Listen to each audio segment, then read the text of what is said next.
శేఖర్ అన్న నమస్తే. నమస్తే అండి. ప్రస్తుతం ఏపీ రాజకీయాలను చూస్తూ ఉన్నాం. ఎలక్షన్ మూమెంట్ పెద్ద ఎత్తున ఉంది. జగన్మోహన్ రెడ్డి గారేమో ఒక 1 month కిందటనే అభ్యర్థులను ప్రకటించడం జరిగింది. వీళ్ళు నిన్నటితో అభ్యర్థులని మొత్తం కూడా ప్రకటించుకోవడం జరిగింది. 175 ఏదైతే అసెంబ్లీ స్థానాలు ఉన్నాయో 25 పార్లమెంట్ స్థానాలు.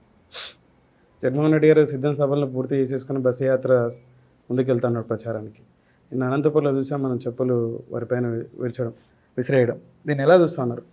చెప్పులు విసిరేశారు అని చెప్పి మీకు ఎవరు చెప్పారు? మనం విజువల్ చూసాం కదా. విజువల్ చూశారు కదా.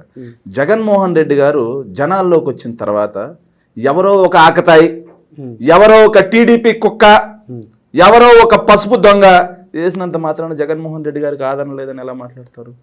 ఎస్, వాళ్ళు చేసినట్టే వైఎస్ఆర్ కాంగ్రెస్ పార్టీ కార్యకర్తలు చేయడం మొదలు పెడితే చంద్రబాబు నాయుడు జనాల్లో కూడా రాలేడు. చంద్రబాబు నాయుడు ఒక మీటింగ్ కూడా పెట్టలేడు. ఒక చెప్పు కాదు, వేలాది చెప్పులు, ప్రజల లక్షలాది చెప్పులు చంద్రబాబు నాయుడు గారు మొహాన పడతాయి. సో ఇది ఏ పార్టీ వాళ్ళు చేసినా సరే తప్పుడు అంశం. దీన్ని తీవ్రంగా ఖండిస్తున్నాం. అదే అనంతపూర్ సాక్షిగా సిద్ధం సభ ఏర్పాటు చేసినప్పుడు రాప్తాడులో ఒక రిపోర్టర్ని ఏ విధంగా కార్యకర్తలు దాడి చేశారో చూసాం. దానికి ప్రత్యేకంగా అక్కడి ప్రజలు ఆగ్రహంతో చేశారని చెప్పేసి. నో కాదండి. ఎట్లా అంటే మా పార్టీ ఏదైతే అధికార కార్యక్రమాలు కాదు, గవర్నమెంట్ ప్రభుత్వ కార్యక్రమాలు కాకుండా మా పార్టీ కార్యక్రమాలకు 2017లో మేము ఆంధ్రజ్యోతి పేపర్ని మేము నిషేధించాం. ఏబిఎన్ న్యూస్ ఏదైతే టీవీని మేము నిషేధించాం, ఆంధ్రజ్యోతిని నిషేధించాం, ఈనాడుని నిషేధించాం, అదేవిధంగా మహా న్యూస్ని, TV5 కూడా మేము నిషేధించాం. మేము నిషేధించిన తర్వాత అయ్యా మీరు మా పార్టీ సభలకు రావద్దు, మా పార్టీ కార్యక్రమాల దగ్గరికి మీరు రావద్దు, విజువల్స్ తీయాల్సిన పని లేదు, మేము మిమ్మల్ని నిషేధించాం అని చెప్పాం. నిషేధించాం అని చెప్పిన తర్వాత వాళ్ళకి మా దగ్గర ఏం పని? సిద్ధం సభ 10 లక్షలకు పైగా జనాలు ఉన్నారు అనంతపూర్ రాఫ్తాడు దగ్గర సిద్ధం సభ. నువ్వు జర్నలిస్టువే కాదని ఎవరు అనట్లేదు. సో నువ్వు వాడికి వెళ్ళిన తర్వాత విజువల్స్ తీస్తూ, ఎవరైతే బయటకు వస్తూ ఉంటారో వాళ్ళు విజువల్స్ తీస్తూ జగన్మోహన్ రెడ్డి గారి సభ అట్టర్ ఫ్లాప్, జగన్మోహన్ రెడ్డి గారి సభకి జనాలే రాలేదు అని చెప్పేసి ఎక్కడో ఖాళీ ప్రదేశాన్ని చూపించి బయట ప్రదేశాన్ని నువ్వు ప్రచారం చేస్తూ ఉంటే జగన్మోహన్ రెడ్డి గారి మీద నిత్యం అనునిత్యం 2019లో అధికారంలో వచ్చిన తర్వాతే కాదు, జగన్మోహన్ రెడ్డి గారు 2010లో ఓదార్పు యాత్ర, 10-11లో ఓదార్పు యాత్ర స్టార్ట్ చేసిన నాటి నుండి మొదలు నేటి వరకు జగన్మోహన్ రెడ్డి గారి మీద నిత్యం విషం చెమ్మే అబద్ధపు ప్రచారాలు, తప్పుడు ప్రచారాలు చేసే ఒక మీడియా సంస్థ జగన్మోహన్ రెడ్డి గారి అభిమానుల ఎదుటుగా లక్షలాది మంది అభిమానులు మళ్ళీ వాళ్ళ ఎదుటుగా కూడా ఒక తప్పుడు కథనాన్ని వాళ్ళు లైవ్ షూట్ చేస్తూ ఉంటే అభిమానులు అండి, నాయకులు కాదు, వాళ్ళంతా అభిమానులు. అభిమానుల్లోకి వెళ్ళి వాళ్ళ నాయకుడి గురించి నువ్వు తప్పుడు ప్రచారం చేస్తుంటే ఖచ్చితంగా వాళ్ళు ఆగ్రహావేశాలు చేశారు. దాని మాత్రాన మీడియా మీద దాడి, ఇవన్నీ దీన్ని ఖచ్చితంగా దాన్ని తీసుకోవాల్సిన అవసరం కూడా లేదు. ఇప్పుడు జగన్మోహన్ రెడ్డి గారు బస్సు యాత్ర ఏదైతే ముందుకెళ్తా ఉన్నాడో, అలాగే చంద్రబాబు నాయుడు గారు కూడా ప్రజాగలం అని చెప్పేసి అని అదే బస్సుతోనే ప్రయాణం చేయడం జరుగుతుంది. ఇక్కడ బస్సులో యాత్ర అని చెప్పేసి వీరు ప్రజాగలం అని బస్సులో ముందుకెళ్తా ఉన్నారు. ఈ ప్రజాగలంలో పెద్ద ఎత్తున జగన్మోహన్ రెడ్డి గారిని విమర్శించుతున్నది ఏంటంటే చంద్రబాబు నాయుడు గారు, అలాగే వారాహి అనే వాహనం ద్వారా పవన్ కళ్యాణ్ కూడా నిన్న పిఠాపురం సభ వేదిక ద్వారా అభివృద్ధి అనేది లేదు ఆంధ్రప్రదేశ్లో, అరాచకం మాత్రమే ఉంది, సంక్షేమం అనే పేరు పెట్టి సంక్షేమం అనేది అంతా కూడా బూటకం అని చెప్పేసి ఇటు చంద్రబాబు అటు పవన్ కళ్యాణ్ గారు ఇద్దరు కూడా చెప్పుకురావడం జరుగుతుంది. సరే, వాళ్ళు చెప్పినట్టుగా అరాచకమే అనుకుందాం. ఎస్, అరాచకమే. ఎలాంటి అరాచకం అంటే 2,70,000 కోట్ల రూపాయల డబ్బును నేరుగా డీబీటీ, నాన్ డీబీటీ ద్వారా సంక్షేమ పథకాల కోసం ఖర్చు పెట్టాను చూసారా? ఇది అరాచకమే కాదని ఎవరన్నారు? అరాచకమే. ప్రజల దగ్గరికి వెళ్ళి 2,70,000 కోట్ల రూపాయలు జగన్మోహన్ రెడ్డి గారు నేరుగా మీ ఖాతాల్లో వేశాడమ్మా, డీబీటీ, నాన్ డీబీటీ ద్వారా మీకు అందింది. మరి ఇది అరాచక పాలన కదా. మేమైతే కార్పొరేట్లకు దోచిపెట్టేవాళ్ళం, కాంట్రాక్టర్లకు దోచిపెట్టేవాళ్ళం, కమిషన్లు ఇచ్చి దోచిపెట్టేవాళ్ళం. అలా దోచిపెట్టకుండా డైరెక్ట్గా మా జన్మభూమి కమిటీ తమ్ములకు దోచిపెట్టేవాళ్ళం. ఎవరైతే పంచుతున్న లబ్ధిదారులకు అర్హత ఉన్న వాళ్ళ కాడికి వస్తే వాళ్ళ దగ్గర లంచాల రూపంలో దోచిపెట్టేవాళ్ళం. కానీ జగన్మోహన్ రెడ్డి గారు అట్లా చేయట్లేదు, సిస్టాన్ని మార్చేశాడు. అలా ఉన్న సిస్టమ్ని ఇలా మార్చేసి నేరుగా మీకు ఇస్తున్నారు. ఇది అరాచక పాలన అని చెప్పి మాట్లాడమనండి. ఏదైతే డెత్ సర్టిఫికేట్ దగ్గర నుంచి బర్త్ సర్టిఫికేట్ వరకు ప్రతి మనిషికి అవసరమైన పౌర సేవలన్నీ గ్రామంలో దొరుకుతూ ఉన్నాయి. ఈరోజు విలేజ్ సెక్రటేరియట్ రూపంలో 15,000 గ్రామ వార్డు సచివాలయాలు కట్టాం. ఇది నిజంగా అరాచకమే. వీటి ద్వారా 1,20,000 మందికి ప్రభుత్వ ఉద్యోగాలు కల్పించాం. అది నిజంగా అరాచకమే. అది చంద్రబాబు నాయుడు గారికి నచ్చదు, పవన్ కళ్యాణ్ గారికి నచ్చదు. పెత్తందారీ వ్యవస్థ కదా. 4 పోర్టులు కడుతున్నాం, చంద్రబాబు నాయుడు గారికి నచ్చదు. 10 ఫిషింగ్ హార్బర్లు కడుతున్నాం, చంద్రబాబు నాయుడు గారికి నచ్చదు.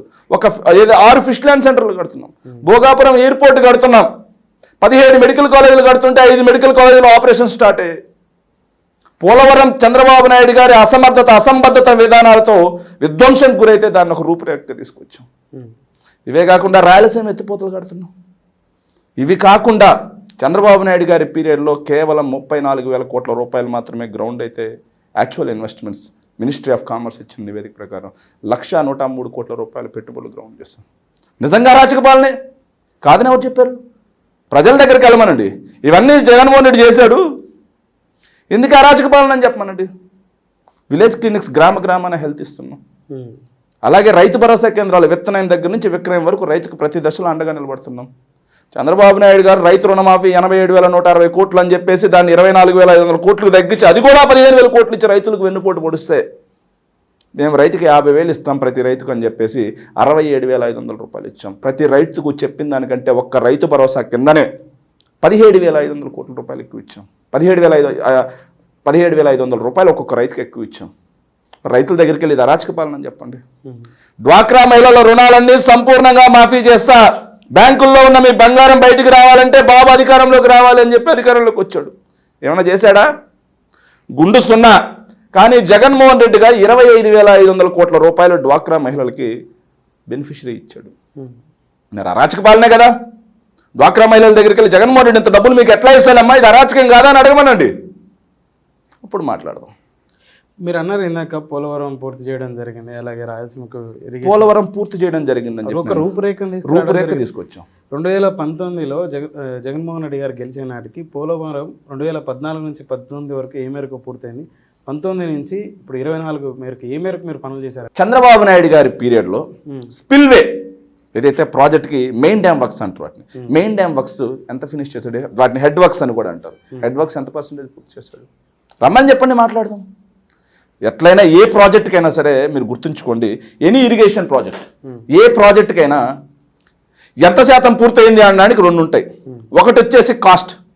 ప్రాజెక్ట్ కాస్ట్ 10,000 కోట్ల రూపాయలు అయితే దాంట్లో ఒక 7,500 కోట్ల రూపాయలు నువ్వు ఖర్చు చేసి ఉంటే ప్రాజెక్టు కోసం అది నీకు 75% పూర్తయినట్టు. లేదు కాంట్రాక్ట్ వర్క్స్ మొత్తం మీద ఏదైతే పోలవరం ప్రాజెక్టులో చాలా వర్క్స్ ఉన్నాయండి, వీళ్ళు చూపించింది కదా. హెడ్ వర్క్స్ ఒకటి ఉంది, ఎర్త్ కమ్ రాక్విల్ డ్యామ్ ఉంది, నెక్స్ట్ అవి కాకుండా రైట్ మెయిన్ కెనాల్కి లెఫ్ట్ మెయిన్ కెనాల్కి సొరంగం ఉంది, అవి కాకుండా హైడ్రో పవర్ ప్రాజెక్ట్ ఉంది, ఇవన్నీ ఉన్నాయి. వీటిల్లో హైడ్రో పవర్ ప్రాజెక్ట్ని చంద్రబాబు నాయుడు గారు చేసింది గుండు సున్నా. హైడ్రో పవర్ ప్రాజెక్ట్ ఈరోజు శరవేగంగా నిర్మాణం జరుగుతుంది. అవి కాకుండా లెఫ్ట్ మెయిన్ కెనాల్కి రైట్ మెయిన్ కెనాల్కి సొరంగాలు మేమే దవ్వాం. అవి కాకుండా ఏదైతే స్పిల్వే ఉందో పునాదుల్లో ఉన్న స్పిల్వేకి ఒక రేకు డబ్బా తీసుకొచ్చి పెట్టి జయము చంద్రన్న అని కొట్టించుకున్నాడు చంద్రబాబు నాయుడు గారు. కానీ నేడు వెళ్ళి స్పిల్వే చూసుకోండి, వరద నీరు మొత్తం స్పిల్వే ద్వారా పోతున్న విజువల్స్ మీరు చూసారా లేదా? అది ఎవరి ప్రభుత్వ హయాంలో మేము నిర్మించాం. ఇవి కాకుండా ఎర్త్ కమ్ రాక్ఫిల్ డ్యామ్ ఏదైతే డయాఫ్రమ్ వాల్ మొత్తం దెబ్బతినిందండి. తెలుసా మీకు? ఎందుకు దెబ్బతినింది తెలుసా? కాపర్ డ్యామ్స్ అని చెప్పి కట్టాల్సింటే అవి పూర్తి చేయకుండా వాటిల్లో 300 మీటర్ల లోపల గ్యాప్స్ వదలడం వల్ల వరద నీరు మొత్తం ఒకే చోట నుంచి వచ్చి సుడులు తిరిగి డయాఫ్రమ్ వాల్ దారుణంగా దెబ్బతింది. ఒక్కొక్క చోట 50-60 అడుగుల లోతు గోతులు పడ్డాయి. పోలవరం ప్రాజెక్ట్ అథారిటీ అని ఒకటి ఉంటుంది, పీపీఏ అంటుంది. ఆ పోలవరం ప్రాజెక్ట్ అథారిటీ వాళ్ళు డయాఫ్రమ్ ఏదైతే ఉందో దాన్ని ఆపేసి ఎర్త్ కమ్ రాక్ఫిల్ డ్యామ్ మొత్తం ఆపాల్సిందే అని చెప్పేసి ఆపేసి వాటిని మొత్తం వాళ్ళు నివేదికలు ఇచ్చి నిపుణుల పర్యవేక్షణలో ఆ గుంతలు మనం పూడ్చాలా లేకపోతే మొదటి నుంచి మొదలు పెట్టాలా అని చెప్పేసి మొన్న 2 నెలల క్రితం నివేదిక వచ్చింది. అవి మొత్తం పూడ్చుకుంటూ నిపుణుల ఆధ్వర్యంలో చంద్రబాబు నాయుడు గారు 14 నుంచి 19 వరకు అసమర్థతతో పోలవరం నిర్మాణం చేయలేకపోయాడని మేము అనట్లేదండి. చంద్రబాబు నాయుడు గారు మోక్షగండం విశ్వేశ్వరయ్య లాగా తనను తాను ఊహించుకొని ఒక ఇంజనీర్ అవతారం ఎత్తడం వల్ల పోలవరం ప్రాజెక్ట్ అనేది పూర్తిగా దెబ్బతింది అంటున్నాను నేను. ఈ దెబ్బతిన్న దాన్ని మీరు ఏం చేశారు? మేము అదే చెప్తాం, స్పిల్వే పూర్తి చేశాం. డయాఫ్రమ్ వాల్ ఏదైతే ఉందో ఆ వాల్ని కూడా మేము రిపేర్లు చేస్తూ ముందుకు వస్తున్నాం. ఇవి కాకుండా దాన్ని డయాఫ్రమ్ వాల్ని వాళ్ళ నిపుణుల నివేదికలు ఇవ్వకుండా మనం కట్టడానికి లేదు.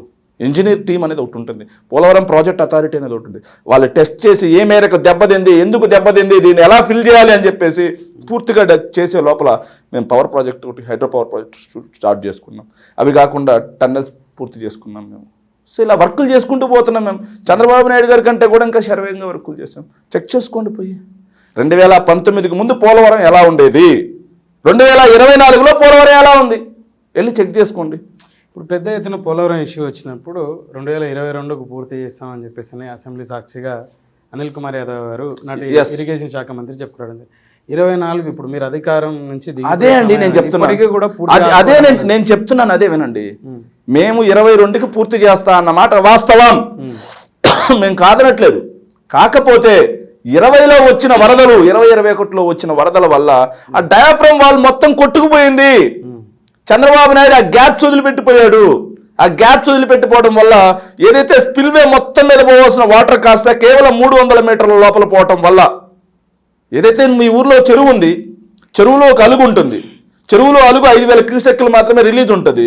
అట్లా కాకుండా పైనుంచి 20,000 క్యూసెక్కులు వరద వచ్చింది అనుకో, 5,000 క్యూసెక్కుల్లో వెళ్ళమంటే ఏమవుతుంది? చెరువు గండి పడుతుంది. స్పిల్వే పూర్తి చేయకుండా, కాపర్ డ్యామ్స్ పూర్తి చేయకుండా డయాఫ్రమ్ వాల్ ఎందుకు కట్టాడు? కట్టడం వల్ల డయాఫ్రమ్ వాలే మెయిన్ వరదను మొత్తం ఆపాల్సింది. అదే వరదను ఆపి స్పిల్వేలో నుంచి సైడ్ నుంచి తీసుకెళ్ళాలి. ఏదైతే నదికి అడ్డంగా కట్టింది కాదు ఏది స్పిల్వే, నదీ ప్రవాహాన్ని మళ్లించి కట్టింది స్పిల్వే. ఆ నదీ ప్రవాహాన్ని ఆపాల్సింది ఏంటి? Diaphragm wall. ఆ డయాఫ్రమ్ గట్టిగా లేకపోతే ఏమవుతుంది? వరద ఎక్కువ వచ్చినప్పుడు డయాఫ్రమ్ వాల్ కొట్టుకుపోతే రాజమండ్రి దగ్గర నుంచి మొత్తం ఎప్పటిలోకి పూర్తి అవుతుంది అంటారు? ఖచ్చితంగా 2025 లోపల, 25 ఎండింగ్ లేదంటే 26 వరద వచ్చే లోపల పోలవరం ప్రాజెక్ట్ పూర్తవుతుంది. మీరు అధికారంలోకి వచ్చి 100% 1 సంవత్సరం లేదా 2 సంవత్సరాలు పడతారు. 100 చెప్తున్నాం కదా, డయాఫ్రమ్ వాల్ మొత్తం కొట్టుకుపోయింది. పోలవరం ప్రాజెక్ట్ అథారిటీ ఆ పనులు ఆపాల్సిందే నివేదికలు వచ్చేంత వరకు అని చెప్పారు. వాళ్ళు నివేదికలు వచ్చేంత వరకు మేము పనులు ఆపాలా, లేకపోతే ముందుకు 19 నుంచి 24 ఈ 5 సంవత్సరాల కాల పరిధిలో ఇరిగేషన్ డెవలప్మెంట్ మేరకు మీరు కేటాయించిన నిధులు ఏంటి అంటే, ముఖ్యంగా రాయలసీమ ప్రాంతానికి చెప్తానండి చేపట్టిన ప్రాజెక్టులు ఏంటి, కేటాయించిన చెప్తాను. ఏదైతే బ్రహ్మసాగర్ ప్రాజెక్ట్ ఉన్నా, బ్రహ్మసాగర్ ప్రాజెక్ట్ 17 టీఎంసీలు చంద్రబాబు నాయుడు గారి ప్రభుత్వంలో ఏనాడైనా 10 టీఎంసీలకి మించి స్టోర్ చేయగలిగాడా? ఎఫ్ఆర్ఎల్ 17 టీఎంసీలు ఏదైతే R&R ప్యాకేజ్ ఇచ్చి దాన్ని పూర్తి చేసాం. గండికోట ఎఫ్ఆర్ఎల్ చేసాం, చిత్రావతి ఎఫ్ఆర్ఎల్ చేసాం, ఇవే కాకుండా గోరకల్లు ఎఫ్ఆర్ఎల్ చేసాం. నెక్స్ట్ ఇంకోటి హెచ్ఎన్ఎస్ఎస్కి జిఎన్ఎస్ఎస్కి లింక్ ఉంది. ఆ లింక్ కూడా శరవేగంగా నడుస్తుంది. కుప్పం బ్రాంచ్ కెనాల్ పూర్తి చేసి వాటర్ ఎవరు ఇచ్చారండి? కుప్పం బ్రాంచ్ కెనాల్కి వాటర్ ఎవరు ఇచ్చారు? మేమా కాదా? రాయలసీమ ఎత్తిపోతల పథకం ఏ స్థాయిలో ఉందో విజువల్స్ చూసుకోండి. మా సోషల్ మీడియా వాల్స్ అన్నింటిలో ఉంటాయి విజువల్స్, డ్రోన్ విజువల్స్ ఉంటాయి, చూసుకోండి, చెక్ చేయండి. ఇవి కాకుండా ఏదైతే 11,000 క్యూసెక్లు ఉన్నటువంటి పోతిరెడ్డిపాడు హెడ్ రెగ్యులేటర్ని 44,000 క్యూసెక్లకి పెంచింది ఎవరు? దివంగత రాజశేఖర రెడ్డి గారు అయితే దాన్ని 90,000 క్యూసెక్లకి ఎవరు పెంచుతున్నారు? Works under process. Chandrababu Naidu గారు ఏనాడు ఆ దిశగా అడుగులు వేయలేదే. చంద్రబాబు నాయుడు గారు ఎంతవరకు ఆయన ఒక ఈవెంట్స్ మాత్రమే చేశాడు ఇరిగేషన్లో, ఈవెంట్స్ మాత్రమే. ఏదైతే రాజశేఖర రెడ్డి గారు అలాగే కిరణ్ కుమార్ రెడ్డి గారి ప్రభుత్వ హయాంలో పూర్తయిన ప్రాజెక్టులకి ఆయన టెంకాయలు కొట్టి ఎక్సెస్ రేట్లు పెంచుకొని కెనాల్స్ అని అవి ఇవి అని చెప్పేసి డబ్బు దోచుకున్నాడు తప్పిస్తే నిజంగా రాయలసీమకి వాటర్ ఇచ్చినటువంటి చరిత్ర కాదు. చంద్రబాబు నాయుడు గారికి పిచ్చి పట్టిపోయిందండి. పట్టుసీమ అనే ప్రాజెక్ట్ ద్వారా వాటర్ వేయలేదంట. పట్టిసీమ ప్రాజెక్ట్ అనేది ఏంటండి? పట్టిసీమ ప్రాజెక్ట్ బూటకం 2017లోనే మాట్లాడాం మేము. వైఎస్ రాజశేఖర రెడ్డి గారు కట్టినటువంటి పోలవరం కుడి కాలువ మీద 1800 కోట్ల రూపాయలుతో లిఫ్ట్ పెట్టాడు. ఆ లిఫ్ట్కి పెట్టినటువంటి ఆ లిఫ్ట్ అండి పట్టిసీమ దగ్గర లిఫ్ట్, అది అసలు అవసరం లేదు లిఫ్ట్ అని చెప్పేసి ఇరిగేషన్ నిపుణులు చెప్పినా సరే, ఇరిగేషన్ నిపుణులంతా వారించినా సరే కమిషన్ల కోసం పట్టిసీమ లిఫ్ట్ అనేది పెట్టాడు. ఆ పట్టిసీమ లిఫ్ట్కి పెట్టిన టైంలో పోలవరం ప్రాజెక్ట్ మీద 1800 కోట్లు ఇన్వెస్ట్ చేయొచ్చు. నో. ఆ లిఫ్ట్ ఏంటో తెలుసా? ఆ మోటార్లు, లిఫ్ట్ మోటార్లు ఎక్కడి నుంచి తీసుకెళ్ళారు తెలుసా? ఆంధ్రనేవా పంపులు, రాయలసీమ నుంచి ఆంధ్రనేవా పంపులు తీసుకెళ్ళి పట్టిసీమ కట్టుకున్నాడు. ఇంకో మాట, చంద్రబాబు నాయుడు గారికి పిచ్చి పట్టిపోయిందండి. ఎంత పిచ్చి పట్టిందంటే చంద్రబాబు నాయుడు గారు మాట్లాడే మాటలు ఎలా ఉంటాయంటే, రాయలసీమలో సభల్లో ఈ మధ్య ఆయన ప్రజాకలం అని మాట్లాడుతూ గోదావరి వాటర్ రాయలసీమకి ఇస్తాను అంట. ఎట్లా ఇస్తావు నువ్వు గోదావరి వాటర్ రాయలసీమకి? చెప్పమనండి. ఏ దారిని నేను ఇస్తాను? గోదావరి వాటర్ పోలవరంగిన పూర్తయితే వచ్చి కలిసేది ఎక్కడండి? కృష్ణానదిలో. వచ్చి కృష్ణానదిలో ఎక్కడ కలుస్తుంది గోదావరి వాటర్ చెప్పండి? ఏదైతే విజయవాడకి పైన కలుస్తుంది, శ్రీశైలంలో కలుస్తుందా గోదావరి వాటర్ వచ్చి? మరి వారు ఎలా ఇక్కడ సాధ్యపడుతుంది అంటున్నారు? అదే నేను అడుగుతున్నాను. చంద్రబాబు నాయుడు గారికి పిచ్చి పెట్టింది రాష్ట్ర ప్రజలందరికీ. ఆ పిచ్చి ఎక్కించడం కోసం ఒక సైకోలాగా తిరుగుతున్నాడు చంద్రబాబు నాయుడు. ఎలా చెప్పమానండి? దమ్ముగూడెం టెయిల్ పాండ్ అని ఒకటి ఉందండి గోదావరి వాటర్ మీద. రాజశేఖర రెడ్డి గారు ప్రపోజల్ తీసుకొచ్చినటువంటి ప్రాజెక్ట్ అది. ఒకవేళ దమ్ముగూడెం టెయిల్ పాండ్ వాటర్ తీసుకొచ్చినా నాగార్జున సాగర్ పైన పడతాయి. మరి శ్రీశైలంలో పడితే ఎలా రాయలసీమకు వాటర్ వస్తాయి? శ్రీశైలంలో పడకుండా రాయలసీమకు వాటర్ ఎట్ట వస్తాయి? శ్రీశైలంలోకి నువ్వు గోదావరి జలాలు ఎలా తీసుకొస్తావు? అది చెప్పమనండి చాలు. చంద్రబాబు నాయుడు గారిని ఒక ఇంజనీర్ విజనరీ అని మాట్లాడతాను నేను. చంద్రబాబు నాయుడు గారు గోదావరి జలాలు ఎలా తీసుకొచ్చి శ్రీశైలంలో వేస్తారు అది చెప్పమనండి, మాట్లాడదాం. అలా కాకుండా నోటికి ఏ మాట వస్తే ఆ మాట, నోటికి ఎంత వస్తే అంత నిటారుగా నించొని ఎలాంటి సందేహం లేకుండా అనర్గళంగా అబద్ధాలు చెప్పడమే కాకుండా వాటిని మళ్ళీ అవునా కాదా తమ్ముళ్ళు అని సమర్థించుకోగలిగినటువంటి ఒక రాజకీయ జిత్తుల మారి నక్క చంద్రబాబు నాయుడు గారు అని చెప్పడానికి ఎలాంటి సందేహం లేదు అని చెప్పి ప్రజలు మాట్లాడుకుంటున్నారు. నేను కాదు, ప్రజలే మాట్లాడుకుంటున్నారు. వైఎస్ఆర్సీపీ నాయకులు మాట్లాడుకుంటే రాజకీయం అవుతుందండి. ప్రజలే మాట్లాడుకుంటున్నారు ఈరోజు. ఏ ఆర్టిఫిషియల్ ఇంటెలిజెన్స్ వాడి నా మేధో శక్తిని పెంచుకొని మీ పేదరికాన్ని తగ్గిస్తా అంటాడు ఒక చోట. సెల్ ఫోన్ నేనే కనిపెట్టాను. నిన్న మా విందుమూరికి వచ్చాడండి, మా ఉదయగిరి కాన్స్టిట్యున్సీ విందుమూరికి. సెల్ ఫోన్ నేనే కనిపెట్టా తమ్ముడు అని చెప్పి. సెల్ ఫోన్ ఎప్పుడు కనిపెట్టారా? కంప్యూటర్ నేనే కనిపెట్టా తమ్ముడు అన్నాడు. హైదరాబాద్కి నేనే పేరు పెట్టా తమ్ముడు అంటున్నాడు. హైదరాబాద్కి బొడ్డు కొట్టి బొడ్డు కోసి నామకరణం వేశాడు. హైదరాబాద్ అనే మాట ఆయన నోటి నుంచి వచ్చిందా లేదా మీరు చూసుకోండి రికార్డ్స్. హైదరాబాద్కి నామకరణం నేనే చేశా, పేరు నేనే పెట్టా అంటున్నాడు. హైదరాబాద్ బొడ్డు కోసాడు, నామకరణం చేశాడా? హైదరాబాద్ రింగ్ రోడ్ నేనే కట్టాను. హైదరాబాద్ రింగ్ రోడ్ రాజశేఖర రెడ్డి గారి కృషి కాదా? హైదరాబాద్ ఎయిర్పోర్ట్ నేనే కట్టా అంటే రాజశేఖర రెడ్డి గారి కృషి కాదా? హైదరాబాద్ పీవీ ఎక్స్ప్రెస్ హైవే నేనే కట్టా అంటే రాజశేఖర రెడ్డి గారు కాదా?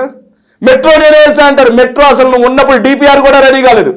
రాజశేఖర రెడ్డి గారు అధికారంలో ఉన్నప్పుడు దానికి డిపిఆర్ లేసి దానికి అత్యంత క్లిష్టమైన భూసేకరణ మొత్తం కూడా రాజశేఖర రెడ్డి గారు చేసిపోయారు. చంద్రబాబు నాయుడు గారి పాత్ర ఎక్కడ మెట్రోలో? నేనే కట్టే తమ్ముళ్ళు అంటాడు. దౌర్భాగ్యం ఏంటంటే ఆయన ఇన్ని అబద్ధాలు అనర్గళంగా చెప్తున్నా. Yes, Chandrababu is a visionary. Chandrababu Naidu garu అపర చాణక్యుడు. చంద్రబాబు నాయుడు లేకపోతే ఈ భూమండలే లేదు అనే ఒక సెక్షన్ ఆఫ్ మీడియా ఉంది. చంద్రబాబు నాయుడు గారు నందిని చూపించింది పంది అంటే ఎస్ ఇది పందే, దీన్ని కనిపెట్టింది చంద్రబాబు నాయుడే, దీనికి నామకరణం కూడా చంద్రబాబు నాయుడే చేస్తాడు, చంద్రబాబు నాయుడు నేతలు లేకపోతే పంది జాతే లేదు అని మాట్లాడే చూపించే వీడియో ఏదైతే మీడియా ఉంది, వీటన్నిటిని సమర్థించే తెలుగు గొర్రెలు కూడా కొంతమంది ఉన్నారు. అంతకాలం చంద్రబాబు నాయుడు గారికి ఎలాంటి డోకా లేదు అని చెప్పి ఈ సందర్భంగా మనం చేస్తాం. సరే, ఒకవేళ మీరు అన్నట్టు ఒక సెక్షన్ ఆఫ్ మీడియా చూపించిన, ఒక సెక్షన్ ఆఫ్ వాళ్ళు తెలుగుదేశం పార్టీ కార్యకర్తలు నాయకులు నిజమని నమ్మించే ప్రయత్నం చేసిన సామాన్య ప్రజలు నమ్మరు కదా. మేము అదే కదండి చెప్తున్నాం మీకు. మీడియాలో ఆంధ్రజ్యోతి, ఈనాడు, ఐటీ రంగాన్ని చంద్రబాబు నాయుడు గారు మాట్లాడదామా? ఐటీ రంగంలో చంద్రబాబు నాయుడు గారి ప్రభుత్వ హయాంలో ఎక్స్పోర్ట్స్ ఎంత, ఏదైతే హైదరాబాద్ నే తీసుకున్నాం కంపేర్ టు హైదరాబాద్, ఉమ్మడి ఆంధ్రప్రదేశ్ని తీసుకున్నాం. విభజిత ఆంధ్రప్రదేశ్ వద్దు. 9 సంవత్సరాలు ముఖ్యమంత్రిగా ఉన్నాడు. ఐటీ ఎక్స్పోర్ట్స్, ఐటీ రంగం, నాకు ఒక్క ఐటీ రంగమే కాదు, ఆర్థిక, పారిశ్రామిక, వ్యవసాయ, సర్వీస్ అన్ని రంగాలు తీసుకుందాం. 2004 కంటే చంద్రబాబు నాయుడు గారి పీరియడ్లో 95 నుంచి 2004 వరకు ఎలా ఉండేవి, 95కు ముందు ఎలా ఉండేది రాష్ట్రం, అప్పుల్లో పడండి. మరి రాజశేఖర రెడ్డి గారు వచ్చిన తర్వాత 2009 కేవలం 6 సంవత్సరాల కాలం, ఈ పీరియడ్లో ఎలా జరిగింది అనేది డేటా తీసి కంపేర్ చేద్దాం. చంద్రబాబు నాయుడు గారి బట్టలు ఇప్పేయగలం మేము విత్ డేటా. నోటి మాట కాదండి, విత్ డేటా. క్యాలిక్యులేషన్స్ అనేవి కొన్ని ఉంటాయి. ఆ క్యాలిక్యులేషన్స్ పెట్టి మరి చంద్రబాబు నాయుడు గారి ఏదైతే 9 ఏళ్ల కాలంలో రాష్ట్రం అప్పుల పాలైపోయింది, 11,000 కోట్ల రూపాయలు డెప్ట్లోకి వెళ్ళిపోయింది, రెవెన్యూ లోటు. రాజశేఖర రెడ్డి గారు ముఖ్యమంత్రిగా ఉన్న కాలంలో రాష్ట్రం రెవెన్యూ మిగులులోకి వచ్చింది. చెక్ చేసుకోండి. 2009 వారు చనిపోయేసరికి రాష్ట్రం మిగులు బడ్జెట్ రెవెన్యూ మిగుల్లో ఉంది. అప్పుల గురించి మాట్లాడట్లేదు, రెవెన్యూ డెఫిసిట్స్ గురించి మాట్లాడుతున్నాం. చంద్రబాబు నాయుడు గారి పీరియడ్ కంటే కూడా అప్పుల శాతం తగ్గించారు రాజశేఖర రెడ్డి గారు. చంద్రబాబు నాయుడు గారి పీరియడ్ కంటే కూడా వ్యవసాయ ఉత్పత్తులు, సర్వీస్, ఏదైతే సాఫ్ట్వేర్ ఉత్పత్తులు, చంద్రబాబు నాయుడు గారి పీరియడ్ కంటే హైదరాబాద్లో ఐటీ లేదనుకుంటున్నారా మీరు? హైదరాబాద్లో ఐటీ లేదనుకుంటున్నారా? దేశంలోనే 2nd ప్లేస్ చంద్రబాబు నాయుడు గారు రాకముందు. కానీ చంద్రబాబు నాయుడు గారి పీరియడ్ వచ్చిన తర్వాత 5th ప్లేస్కి వచ్చాం మనం.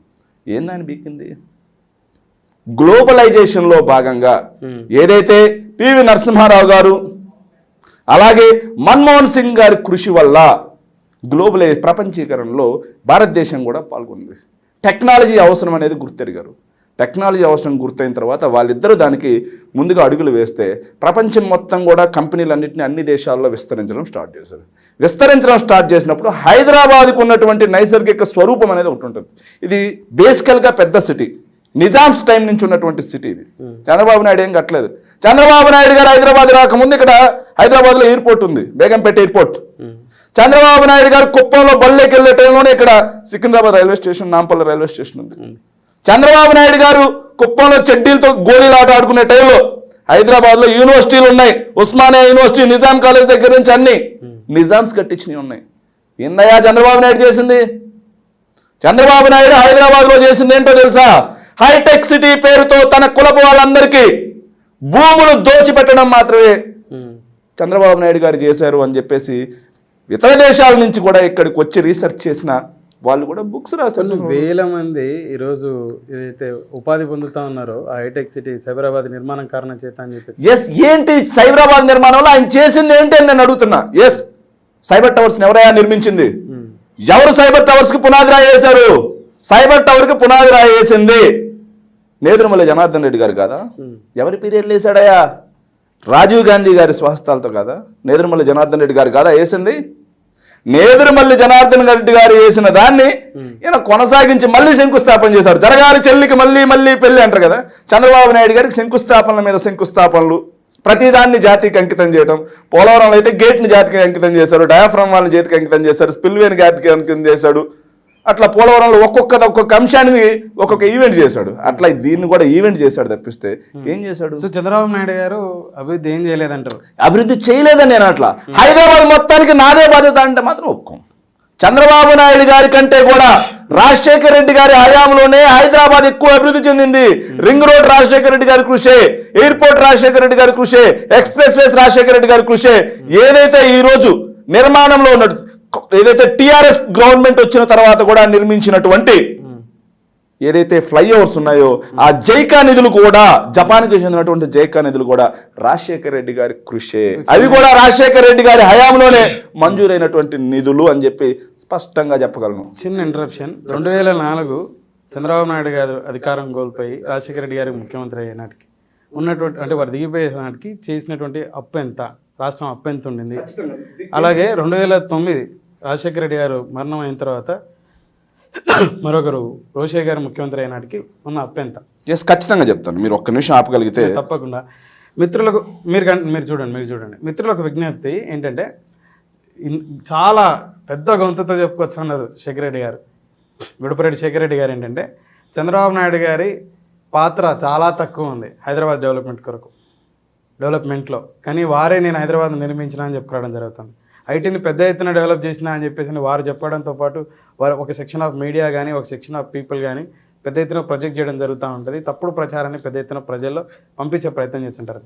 ఈ వీడియో చూసినటువంటి ఎవరైనా ఇక్కడ హైదరాబాద్లో ఎంప్లాయ్మెంట్ పొందుతూ ఉన్నటువంటి వ్యక్తులే మీకు ఏమైనా అవగాహన ఉంటే కింద కామెంట్లో ఇందులో నిజం ఎంత, వారి అభిప్రాయంతో ఏకీభవించే వాళ్ళు లేకపోతే ఆ ఏకీభవించని వాళ్ళు మీ కామెంట్ తెలియపరచగలరు. ఏమంటారు శేఖర్ రెడ్డి గారు? ఖచ్చితంగా 1 minute నేను తీస్తున్నాను దగ్గర పాత ముందే అడుగుంటే ముందే తీసేవన్నా డేటా కంప్లీట్లీ. అంతే కదా, ఇప్పుడు మీరు చెప్పిన దాంట్లో వాస్తవం ఉంది. 100% ఎవరైనా దీని గురించి మాట్లాడొచ్చు. హైదరాబాద్ లో ఉన్నటువంటి సాఫ్ట్వేర్ ఎవరైనా మాట్లాడొచ్చు. ఇక్కడ పిలుపు ఈ వీడియో చూసినటువంటి మిత్రులు ఎవరైనా ఉంటే మాట్లాడొచ్చు. హైదరాబాద్ లో ఎంప్లాయ్ ఉంటే ఎవరి హయాంలో ఉపాధిని పొందారు, ఏ కారణం చేత పొందారు, ఎవరి చేత పొందారు చెప్తాను.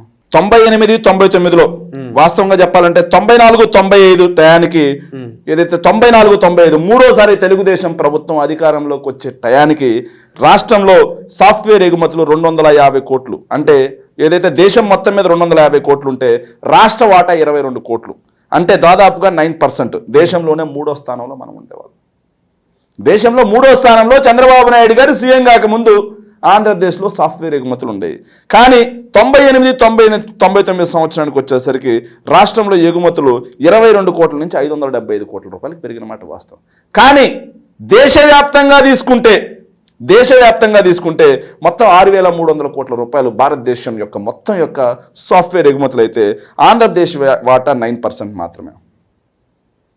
ఆంధ్రప్రదేశ్ వాటా కూడా 9% మాత్రమే. సో చంద్రబాబు నాయుడు గారి పీరియడ్కి ముందు 9%, చంద్రబాబు నాయుడు గారు వచ్చిన తర్వాత 9% దేశవ్యాప్తంగా ఉన్నటువంటి సాఫ్ట్వేర్ ఎగుమతులు. దేశవ్యాప్తంగా విపరీతంగా పెరిగింది. కానీ ఏపీలో మాత్రం 3rd ప్లేస్ నుంచి మనం 5th ప్లేస్కి వచ్చాం. తమిళనాడుకి తమిళనాడు చెందింది నోయిడా కూడా చంద్రబాబు నాయుడు గారి పీరియడ్ కంటే కూడా ఎక్కువగా డెవలప్ అయింది. హైదరాబాద్ కంటే నోయిడా ఎక్కువ డెవలప్ అయింది. తమిళనాడు కూడా ఎక్కువ డెవలప్ అయింది. పూణే కూడా. ఇవి కాకుండా ఏదైతే రాజశేఖర రెడ్డి గారు 2004 ఎక్కేసరికి 5,025 కోట్ల రూపాయలు విలువైన ఐటీ ఎగుమతులు ఉండేవి. రాజశేఖర రెడ్డి గారు ఎక్కేటానికి 5,025 కోట్ల రూపాయల ఐటీ ఎగుమతులు ఉంటే ఆయన 2010 నాటికి అది 36,000 కోట్ల రూపాయలకు పెరిగిందండి. చంద్రబాబు నాయుడు దిగిపోయే టైంకి 5,000 కోట్ల రూపాయలు ఐటీ ఎగుమతులు ఆంధ్రప్రదేశ్ వాటా. కానీ రాజశేఖర రెడ్డి గారు దిగిపోయే టైంకి అది 36,000 కోట్ల రూపాయలకు పెరిగింది. వేసిన పునాదుల్ని ముందుకు తీసుకెళ్ళి ఇలాంటివన్నీ చెప్పారు. చంద్రబాబు నాయుడు గారు ఏం చెప్తారంటే నేను ఇత్తనాలు వేసా, ఇత్తనాలు చెట్లను తీసుకొని పోతున్నాను. పునాదులు ఏంటండి? పునాదులు ఏంటి? రింగ్ రోడ్ ఆయన పునాది వేశాడా? ఫినాన్షియల్ డిస్ట్రిక్ట్ ఆయన పునాది వేశాడా? సైబర్ టవర్కి ఆయన పునాది వేశాడా? నేను అడుగుతున్నా డైరెక్ట్గా. సైబర్ టవర్కి ఆయన పునాది వేశాడా? రింగ్ రోడ్కి పునాది వేశాడా? ఎయిర్పోర్ట్కి, ఇంటర్నేషనల్ ఎయిర్పోర్ట్ పునాది వేశాడా? ఎక్స్ప్రెస్ వేకి పునాది వేశాడా? ఫినాన్షియల్ డిస్ట్రిక్ట్కి పునాది వేశాడా? చెప్పండి. Yes, challenge to any yellows. చెప్పండి, వీటిల్లో దేనికైనా చంద్రబాబు నాయుడు పునాది వేశాడు? ఎస్, దాని గురించి కూడా నేను మాట్లాడతానండి. చంద్రబాబు నాయుడు గారి విషయంలో అప్పులు కూడా మామూలుగా ఉండవండి. చంద్రబాబు నాయుడు గారి అప్పులు, బాబు గారు అప్పులు ఎట్లా ఉంటాయనే దానికి నా దగ్గర అన్నీ ఉన్నాయి, లేకుండా ఏం లేదు. అప్పుల సామ్రాట్ చంద్రబాబు నాయుడు అని చెప్పేసి 2017లో నేను ఒక ఆర్టికల్ రాశానండి. అప్పుల సామ్రాట్ చంద్రబాబు నాయుడు అని చెప్పేసి విత్ డేటా తోటి మొత్తం ఊరికే మాట్లాడడం మనం. ఎస్, చంద్రబాబు నాయుడు గారు 5 ఏళ్ల పాలనలో ఆర్థిక క్రమశిక్షణ ఎలా కట్టలు దిగింది, ఏ 5 ఏళ్ల కాలంలో తెలుసా? ఏదైతే మొన్న 2014 నుంచి 19 వరకు ఆర్థిక క్రమశిక్షణ ఎలా ఆర్థిక అవకతవకలు ఎలా జరిగాయని చెప్పేసి కాకపోతే 2004 అధికారం కోల్పోయేసరికి అదే చెప్తున్నాడు. చంద్రబాబు నాయుడు గారు ఏదైతే ఉమ్మడి ఆంధ్రప్రదేశ్ లో 9 ఏళ్ల ఆర్థిక పరిపాలన ఎలా ఉంది, 9 ఏళ్లలో ఆయన చేసింది ఏంటంటే 95 వైస్రాయ్ ఘటన వచ్చేటానికి ఉమ్మడి ఆంధ్రప్రదేశ్ ఆదాయం 13,100 కోట్లు ఉంటే 13,100 కోట్లు ఉమ్మడి ఆంధ్రప్రదేశ్ ఆదాయం. వైస్రాయ్ హోటల్లో చంద్రబాబు నాయుడు గారి మీద చెప్పులేసి అధికారాన్ని చంద్రబాబు నాయుడు గారు రామారావు గారి మీద చెప్పులు వేసి, ఎన్టీ రామారావు గారి మీద చెప్పులు వేసి ఆ నుంచి అధికారం లాక్కొని ఆయన ముఖ్యమంత్రి అయ్యే టయానికి ఏదైతే 95లో 13,000 ఆయనకు ఉన్నటువంటి ఏదైతే అప్పు ఎంత ఉందంటే రాష్ట్ర అప్పు ఆయన దిగిపోయే టయానికి 13,100 కోట్ల రూపాయల రాష్ట్ర ఆదాయం ఉంటే ఖర్చులు 14,800 కోట్ల రూపాయలు ఉండేవి. అంటే బడ్జెట్ లోటు ఎంత ఉండేదంటే 1,700 కోట్ల రూపాయలు మాత్రమే ఉండేది. బడ్జెట్ లోటు ఏదైతే మనకు వచ్చే ఆదాయానికి మనం పెట్టే పెట్టుబడికి మధ్య ఉన్న గ్యాప్, బడ్జెట్ లోటు కేవలం 1,700 కోట్ల రూపాయలు మాత్రమే ఉండేది. కానీ 95 బాబు ఆయన వచ్చే టయానికి అది. కానీ బాబు గారు 9 ఏళ్ళు పాలించి ఆయన దిగిపోయే టయానికి రాష్ట్ర ఆదాయం ఏం పెద్దగా పెరిగింది లేదు. కేవలం 10,000 కోట్ల రూపాయలు మాత్రమే. 9 సంవత్సరాల కాలంలో 13,000 కోట్ల రూపాయలు మాత్రమే పెరిగింది. 26,869 కోట్లు కాగా ఖర్చులు మాత్రం 35,575 కోట్లు. అంటే రెవెన్యూ లోటు ఎంత పెట్టాడు తెలుసా ఆయన? రెవెన్యూ లోటు ఆయన దిగిపోయే టయానికి 8,700 కోట్ల రూపాయల రెవెన్యూ లోటుతో రాజశేఖర రెడ్డి గారికి గవర్నమెంట్ అప్పచెప్పాడు. మరి రాజశేఖర రెడ్డి గారు దిగిపోయే టయానికి 2009 నాటికి రాష్ట్ర ఆదాయం ఎంత పెరిగిందో తెలుసా? డబల్ అయిపోయింది. 30,000 కోట్ల నుంచి 62,000 కోట్ల రూపాయలకి రాష్ట్ర ఆదాయం డబల్ అయిపోయి ఖర్చులు మాత్రం 61,854 కోట్ల రూపాయలు. అది చెప్తానండి. 61,854 కోట్ల రూపాయలకి రాష్ట్రం యొక్క ఖర్చులు పెరిగాయి అనమాట. సో ఆడ రెవెన్యూ లోటు ఎంత ఉంది తెలుసా అండి? ఏదైతే మనకు వచ్చే బడ్జెట్కి మన ఖర్చుకి మొత్తం కేవలం 1,000 కోట్ల రూపాయలు. చంద్రబాబు నాయుడు గారు హయాంలో ఆయన ఆదాయం పెరిగింది లేదు, కానీ ఖర్చులు పెరిగాయి. రెవెన్యూ మధ్య లోటు అనేది 8,000 కోట్ల రూపాయలకి పెరిగితే, కానీ రాజశేఖర రెడ్డి గారి ప్రభుత్వ హయాంలో ఆదాయం డబుల్ అయింది, ఖర్చులు పెరిగాయి, కానీ రెవెన్యూ లోటు కేవలం 1,000 కోట్ల రూపాయలు మాత్రమే పెట్టిపోయారు. అంటే 8,000 కోట్ల రూపాయల రెవెన్యూ లోటుని 8,000 కోట్ల రూపాయలకి రాజశేఖర రెడ్డి గారు తీసుకొచ్చారు. ఇక చంద్రబాబు నాయుడు గారు 9,000 సంవత్సరంలో 99 రోజులు ఓడీకి వెళ్ళాడండి, ఓవర్ డ్రాఫ్ట్కి.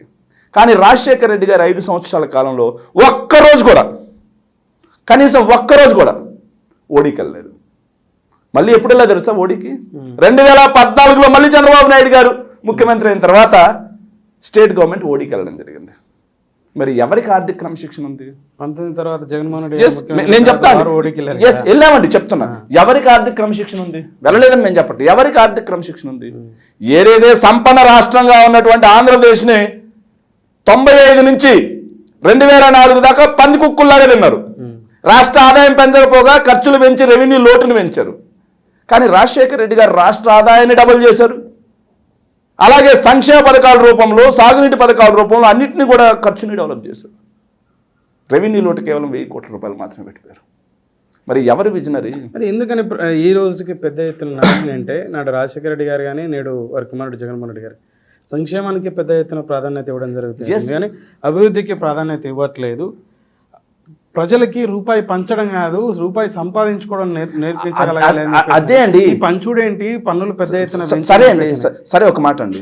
సరే, రాజశేఖర రెడ్డి గారి పీరియడ్ని కొద్దిసేపు తీసేయండి, చంద్రబాబు నాయుడు గారు ఉమ్మడి ఆంధ్రప్రదేశ్ పీరియడ్ని కొద్దిసేపు తీసేయండి. మరి చంద్రబాబు నాయుడు గారు 2014 నుంచి 19 వరకు ఆంధ్రప్రదేశ్ రాష్ట్రానికి పొడిచింది ఏంటి?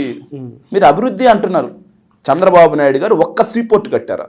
సీపోర్ట్ కట్టడం అంటే రాష్ట్ర సంపద పెరిగినట్టా కాదా? కట్టారా? చెప్పండి. చంద్రబాబు నాయుడు గారు 14 సంవత్సరాల కాలంలో రాష్ట్రానికి కట్టిన సీపోర్ట్ గుండు 0. కానీ మేము 4 కడుతున్నాం. కనిపించట్లేదా మీకు? ఎస్. ఒక్క ఫిషింగ్ హార్బర్ కట్టారా? మత్స్యకార సోదరులు మన దగ్గర ఫిషింగ్ హార్బర్ లేక వలసలు పోయి గుజరాత్ నుంచి పాకిస్తాన్ జైళ్లలో మగ్గితే కరోనా సమయంలో రాష్ట్ర ప్రభుత్వ కృషితో వచ్చిన సందర్భాలు మీరు మర్చిపోయారా? బంగ్లాదేశ్ జైళ్లలో మగ్గారు, మర్చిపోయారా? శ్రీలంక జైళ్లలో మగ్గారు, మర్చిపోయారా? ఆ పరిస్థితి రాకూడదు. రాష్ట్రం బ్లూ ఎకానమీలో ఇప్పటికీ నెంబర్ 1 ఉంది. కానీ దాన్ని ఇంకా డబల్ చేయాలి అని చెప్పేసి జగన్మోహన్ రెడ్డి గారు ఒక దృఢ సంకల్పంతో 10 ఫిషింగ్ హార్బర్లు కడుతున్నారు, 6 ఫిష్ ల్యాండ్ సెంటర్లు కడుతున్నారు.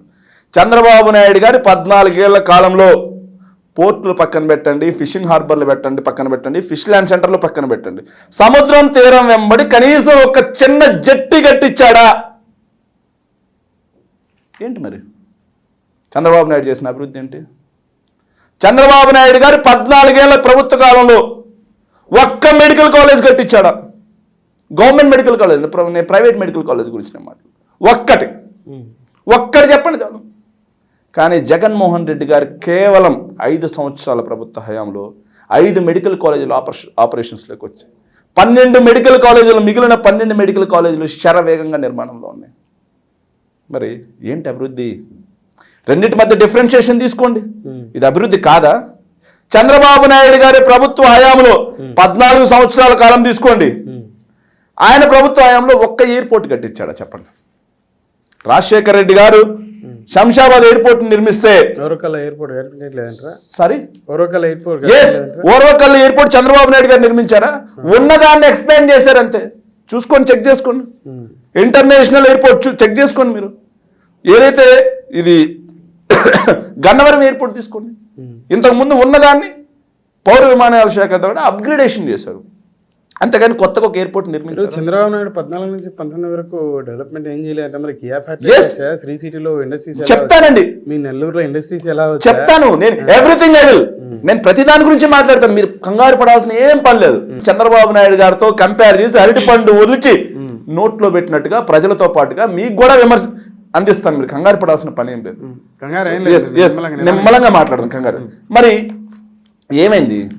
అది అభివృద్ధి కాదా?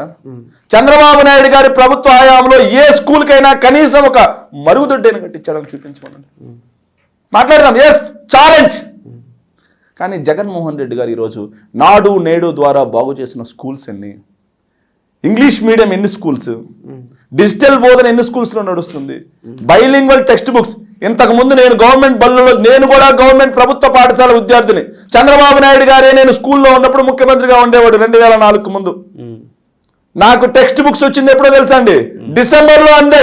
జూన్లో స్టడీ స్టార్ట్ అయితే డిసెంబర్లో పుస్తకాలు వచ్చాయి. కాదంటారా? కాదనలేని సత్యం ఎవరు?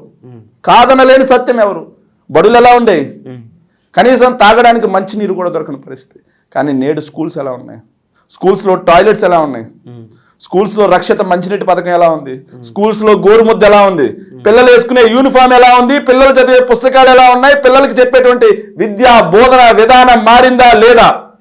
ఏదైతే అవైలబిలిటీ ఆఫ్ ఎడ్యుకేషన్లో కేరళని దాటి నెంబర్ 1 ప్లేస్లోకి మనం ఈరోజు వచ్చామంటే అది మా ప్రభుత్వం చేసిన కృషి కాదా? జగన్మోహన్ రెడ్డి గారి చిత్తశుద్ధికి నిదర్శనం కాదా?